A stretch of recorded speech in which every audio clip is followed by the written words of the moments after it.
भक्तजनों, आज आप सुने भादो मास की आजा एकादशी व्रत कथा।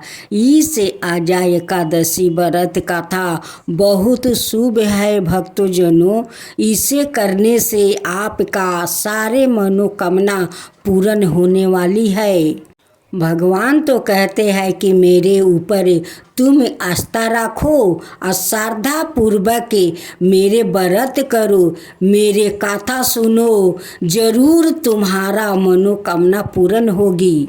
मन में आस्था होना चाहिए, श्रद्धा पूर्वक मेरी पूजन करना चाहिए, तभी तो भगवान प्रसन्न होंगे और तुम्हारा सारा मनोकामना पूर्ण करेंगे। कुंती पुत्रा युधिष्ठिर से कहने लगे, हे जनार्दन, भादो मास कृष्णा एकादशी का क्या नाम है और उसकी विधि और महात्म्य क्या है। भगवान श्री कृष्णा कहने लगे कि सब प्रकार के पापों को नाश करने वाली इस एकादशी का नाम आजा एकादशी है। इसके व्रत को करने से मनुष्य सब पापों से मुक्ति हो जाता है। जो मनुष्य इस दिन भगवान हृषिकेश का पूजन करता है, उसको अवश्य ही वैकुंठ की प्राप्ति होती है। अब मैं इसकी कथा कहता हूँ, सो ध्यान पूर्वक सुनो। प्राचीन काल में हर्षि चंद्रा नाम का एक सत्यवादी राजा राज करता था। उसने किसी कर्म के वशीभूति होकर अपना सारा राज्य और धन त्याग दिया, साथ ही अपनी स्त्री, पुत्र और सवाय को भी बेच दिया। वहाँ राजा चंडाल का दासा बनाकर सत्य को धारण करता हुआ मृतकों का वस्तु ग्रहण करता रहा, मगर किसी प्रकार भी सत्य से विचलित नहीं हुआ। कई बार राजा चिंता के समुद्र में डूबकर अपने मन में विचारने लगता कि मैं कहाँ जाऊँ, क्या करूँ जिससे मेरा उद्धार हो। इस प्रकार राजा को कई बरस बीत गया। एक दिन राजा इसी चिंता में बैठा हुआ था कि गौतम ऋषि आ गए। राजा ने उनको देखकर प्रणाम किया और अपनी सब दुख भरी गाथा सुनाई। राजा की यह बात सुनकर गौतम ऋषि ने कहा, हे राजन, तुम्हारे भाग्य में आज से 7 रोज बाद भादो मास कृष्णा पक्ष की आजा नाम की एकादशी आएगी। तुम विधि पूर्वक उस व्रत को करो। इस व्रत के पुण्य के प्रभाव से तुम्हारे समस्त पाप नष्ट हो जाएंगे। इस प्रकार राजा से कहकर गौतम ऋषि तो उसी समय अंतर्ध्यान हो गए और राजा ने उनके कथा अनुसार एकादशी आने पर विधि पूर्वक व्रत और जागरण किया। उस व्रत के प्रभाव से राजा के समस्त पाप नष्ट हो गया। स्वर्ग में बाजा बाजने लगा और पुष्प की वर्षा होने लगी। उसने अपने मृतक पुत्र को जीवित और अपनी स्त्री को वस्तु और आभूषणों से युक्त देखा। उस व्रत के प्रभाव से उसको पूर्ण राज्य मिल गया और अंत समय में अपने परिवार सहित स्वर्ग को गया। हे राजन, यह सब आजा एकादशी के प्रभाव से हुआ है।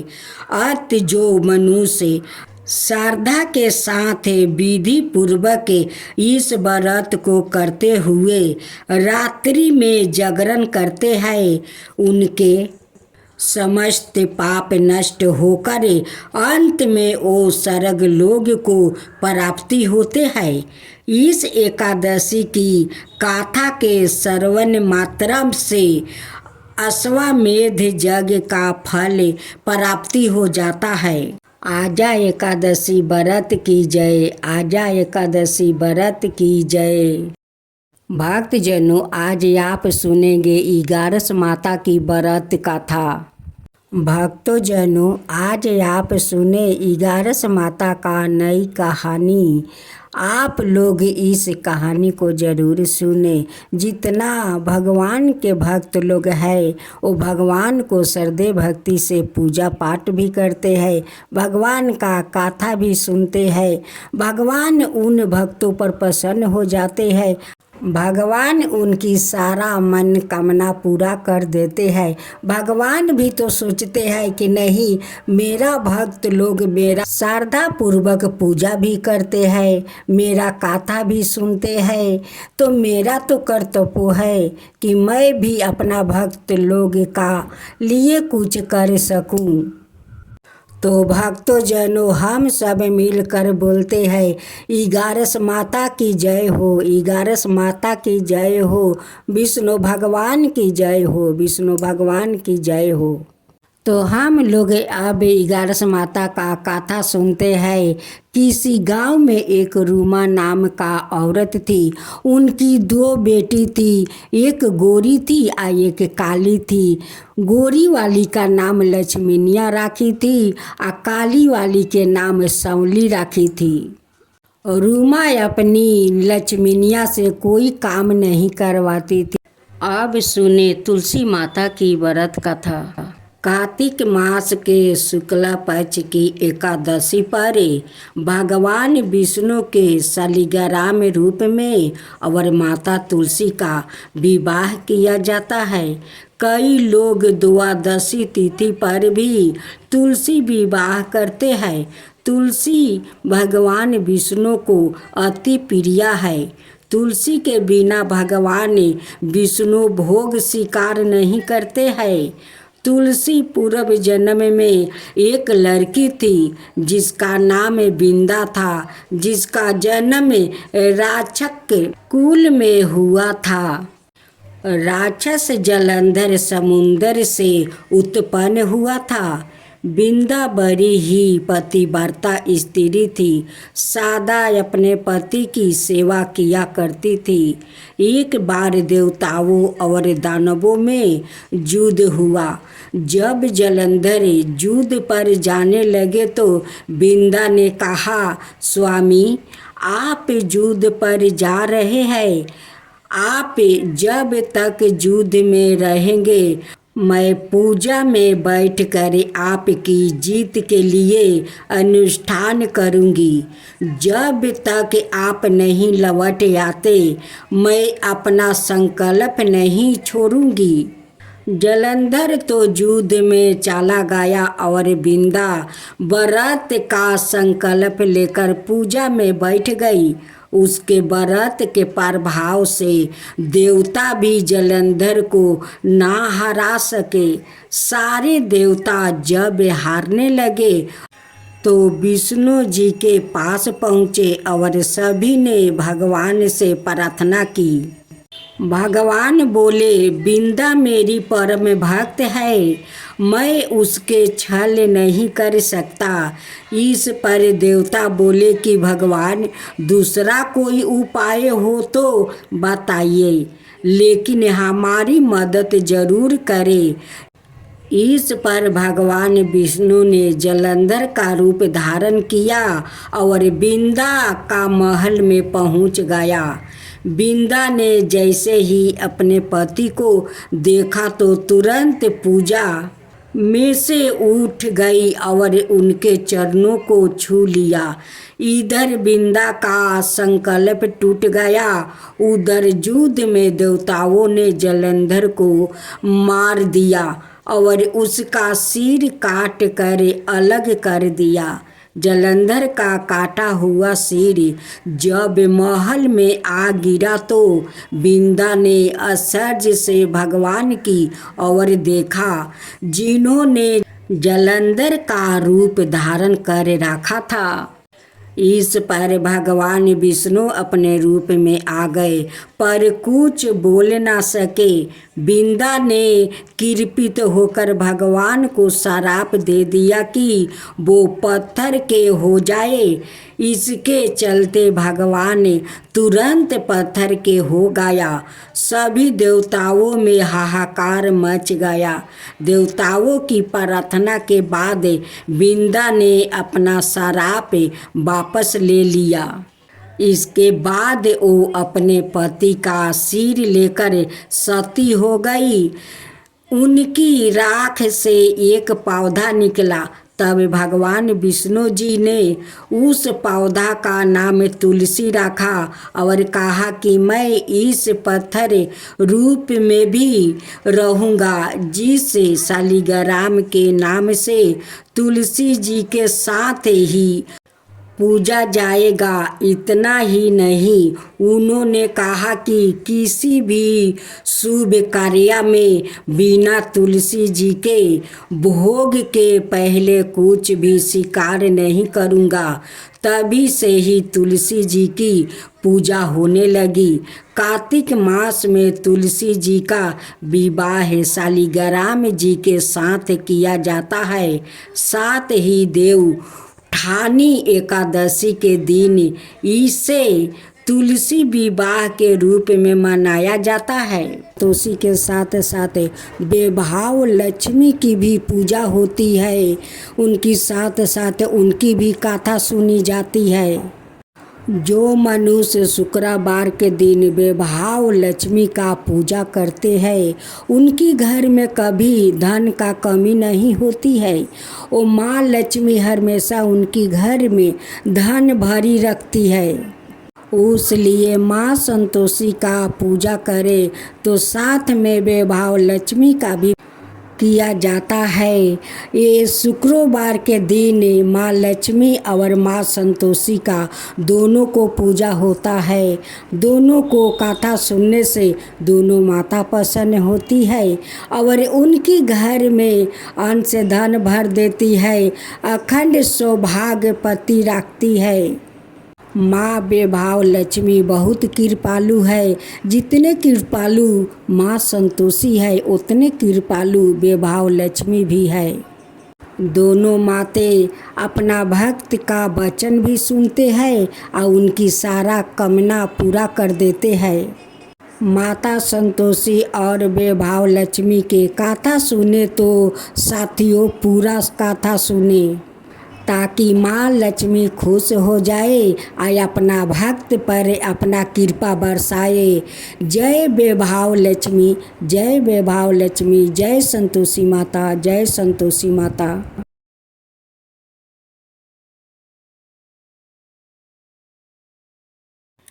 आज आप सुने गणेश जी की खीर की कहानी। एक बार गणेश जी ने पृथ्वी के मनुष्यों परीक्षा लेने का विचार किया। वो अपना रूप बदलकर पृथ्वी पर भ्रमण करने लगे। उन्होंने एक बालक का रूप बना लिया। एक हाथ में एक चम्मच में दूध ले लिया और दूसरे हाथ में एक चिमटी चावल ले लिया और गली गली घूमने लगे। साथ ही साथ आवाज़ लगाते चल रहे थे, कोई मेरे लिए खीर बना दे, कोई मेरे लिए खीर बना दे। कोई भी उन पर ध्यान नहीं दे रहा था, बल्कि लोग उन पर हंस रहे थे। लगातार एक गांव के बाद दूसरे गांव इसी तरह चक्कर लगाते हुए पुकारते रहे, पर कोई खीर बनाने के लिए तैयार नहीं था। सुबह से शाम हो गई, गणेश जी लगातार घूमते रहे। एक बुढ़िया थी, शाम के वक्त अपनी झोपड़ी के बाहर बैठी हुई थी। तभी गणेश जी वहाँ से पुकारते हुए निकले कि कोई मेरी खीर बना दे, कोई मेरी खीर बना दे। बुढ़िया बहुत कोमल हृदय वाली स्त्री थी। उसने कहा, बेटा मैं तेरी खीर बना देती हूँ। गणेश जी ने कहा, माई अपने घर में से दूध और चावल लेने के लिए बर्तन लाओ। बुढ़िया एक कटोरी लेकर जब झोपड़ी से बाहर आई तो गणेश जी ने कहा, अपने घर का सबसे बड़ा बर्तन लेकर आओ। बुढ़िया को थोड़ी झंझलाहट हुई, पर उसने कहा, चलो बच्चा का मन राख लेती हूँ। और अंदर जाकर वो अपने घर सबसे बड़ा पतीला लेकर बाहर आई। गणेश जी ने चम्मच में से दूध पतीले में ढालने शुरू किया। तब बुढ़िया के आश्चर्य की सीमा नहीं रही जब उसने देखा दूध से पूरा पतीला भर गया है। एक के बाद एक वो बर्तन झोपड़ी से बाहर लाती गई और उसमें गणेश जी दूध भरते चला गया। इस तरह से घर के सारे बर्तन दूध से लबलाब भर गया। गणेश भगवान ने बुढ़िया से कहा, मैंने स्नान करके आता हूँ, तब तक तुम खीर बना लो, मैं आपस आकर खाऊंगा। बुढ़िया ने पूछा, मैं इतनी सारी खीर का क्या करूँगी? इस पर गणपति जी बोले, सारे गांव को दावत दे दो। बुढ़िया ने बड़े प्यार से मन लगाकर खीर बनाई।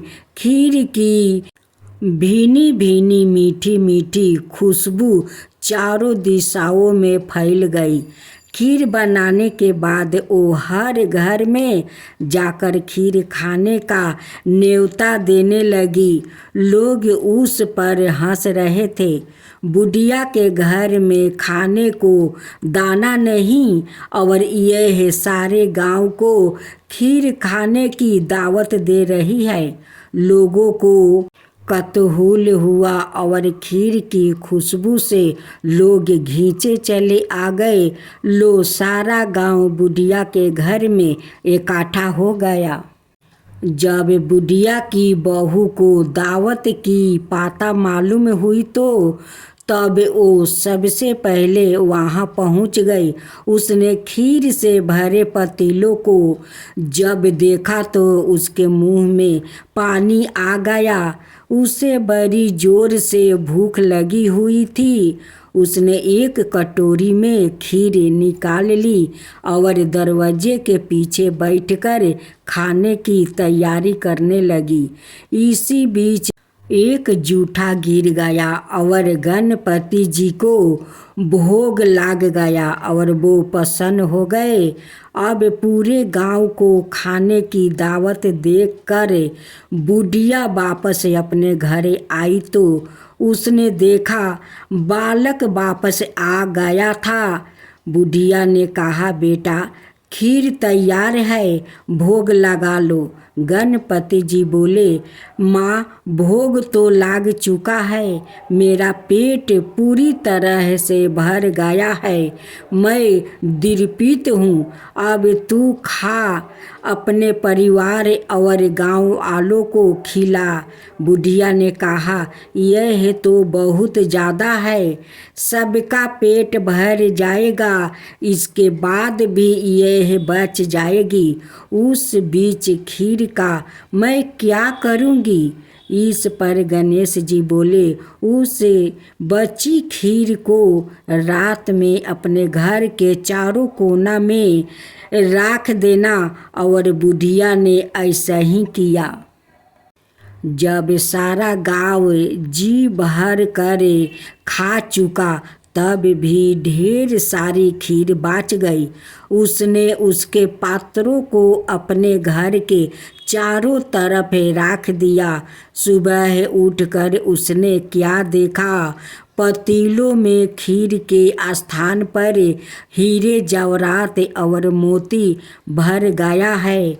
वो बहुत खुश हुई, उसकी सारी दलिद्रता दूर हो गई और वो आराम से रहने लगी। उसने गणपति जी का एक भाव मंदिर बनवाया और साथ में एक बड़ा सा तालाब भी खुदवाया। इस तरह उसका नाम दूर दूर तक प्रसिद्ध हो गया। उस जगह वार्षिक मेले लगने लगे। लोग गणेश जी की कृपा प्राप्ति करने के लिए उस स्थान पर पूजा करने लगा और मन्नत मांगने के लिए आने लगे। गणेश जी सब की मनोकामना पूरी करने लगे।